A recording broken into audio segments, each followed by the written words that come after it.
Seperti yang kita ketahui, Nazi memang menjadi salah satu alasan terjadinya Perang Dunia Kedua. Meski Adolf Hitler adalah orang yang membuat Nazi berjaya, tetapi ternyata Der Führer, julukan Hitler, bukanlah orang yang mendirikan Partai Nazi. Lalu siapa sebenarnya yang mendirikan Partai Nazi? Oke, mari kita bahas. Didirikan pada tahun 1919 di Munich oleh Anton Drexler.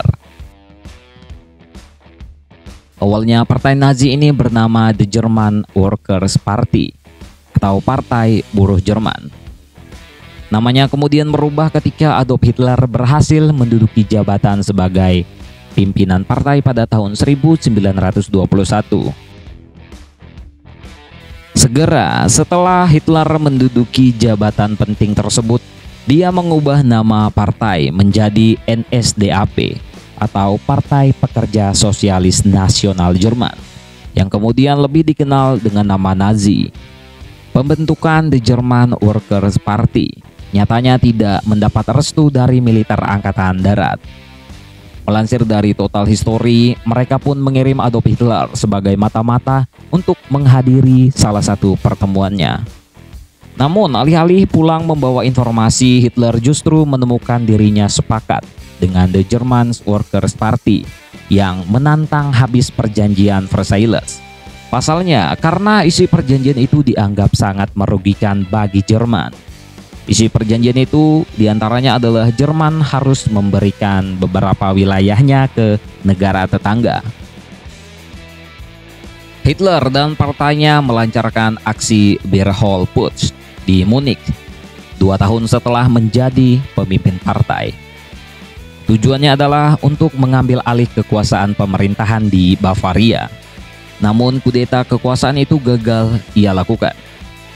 Setelah kegagalan tersebut, Partai Nazi menjadi partai terlarang di Jerman. Para anggotanya dijebloskan ke penjara atas tuduhan pengkhianatan. Hitler sendiri mendapat hukuman penjara selama 5 tahun. Namun dia berhasil keluar kurang dari 1 tahun.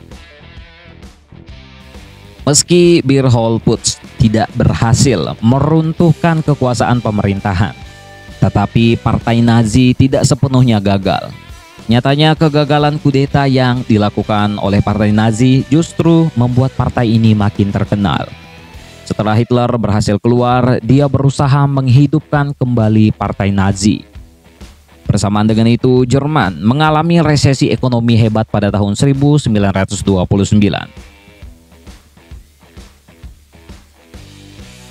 Pada saat itulah Nazi memanfaatkan kesempatan ini untuk dapat mengambil alih kekuasaan. Kali ini melalui cara yang legal dengan mengikuti pemilihan umum. Pada akhirnya Partai Nazi berhasil memenangkan pemilihan dengan mendapatkan 230 dari 608 kursi di parlemen. Dan Adolf Hitler ditunjuk sebagai kanselir Jerman pada tahun 1933. Meski sudah berganti nama menjadi Partai Nazi, mereka tidak pernah melupakan tujuan awal berdirinya partai. Dipimpin oleh Adolf Hitler, Partai Nazi sedikit demi sedikit melanggar perjanjian Versailles. Dimulai dengan keluarnya Jerman dari Liga Bangsa-Bangsa pada tahun 1933. Nazi membangun kembali angkatan militer melebihi yang diperbolehkan dalam perjanjian. Mencaplok wilayah Austria pada tahun 1938 dan menginvasi Cekoslowakia setahun setelahnya.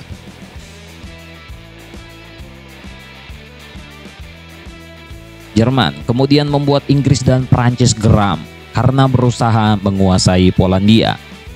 Dan meski Jerman berhasil menduduki Polandia pada tanggal 1 September 1939, namun harga yang dibayar harus mahal sekali. Mereka harus berperang melawan Inggris dan Prancis yang kemudian memicu terjadinya Perang Dunia Kedua. Bukan cuma berusaha menduduki banyak negara, Nazi juga berusaha menghapus ras Yahudi dari benua Eropa. Di Jerman, Hitler berusaha meyakinkan semua orang bahwa orang Yahudi adalah salah satu penyebab kalahnya Jerman pada Perang Dunia Pertama. Di tahun 1933, Nazi membangun kamp konsentrasi pertama di Dachau, Jerman.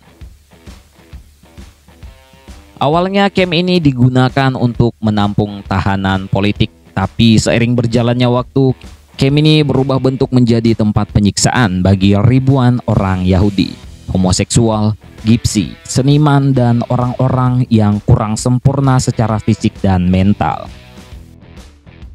Bukan hanya di Jerman, Nazi juga membangun sejumlah kamp konsentrasi di berbagai wilayah yang didudukinya, termasuk kamp Auschwitz, yang digunakan untuk menyiksa ribuan kaum Yahudi.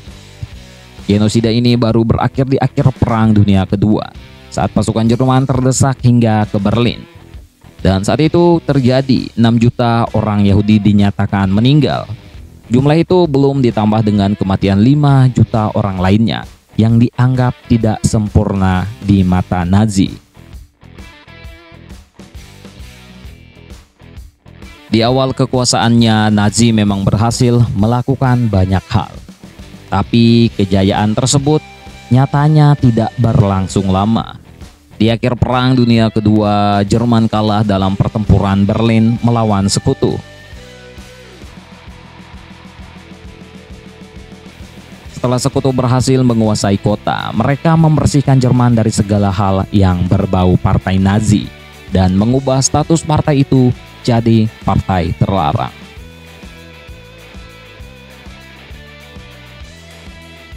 Kekalahan Jerman semakin menyakitkan bagi partai Nazi dengan berita kematian Adolf Hitler yang memutuskan untuk menembak kepalanya sendiri di Führer Bunker di Berlin pada tanggal 30 April 1945.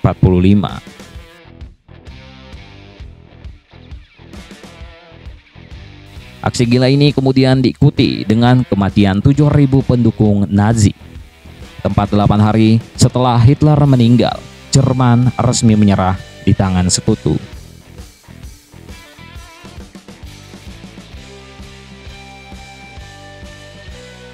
Ya, kita harus akui partai Nazi memang berhasil menguasai Jerman.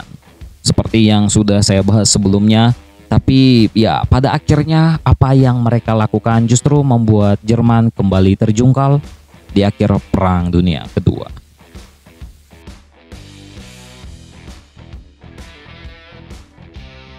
Tentang ini, bagaimana menurut kalian, coy?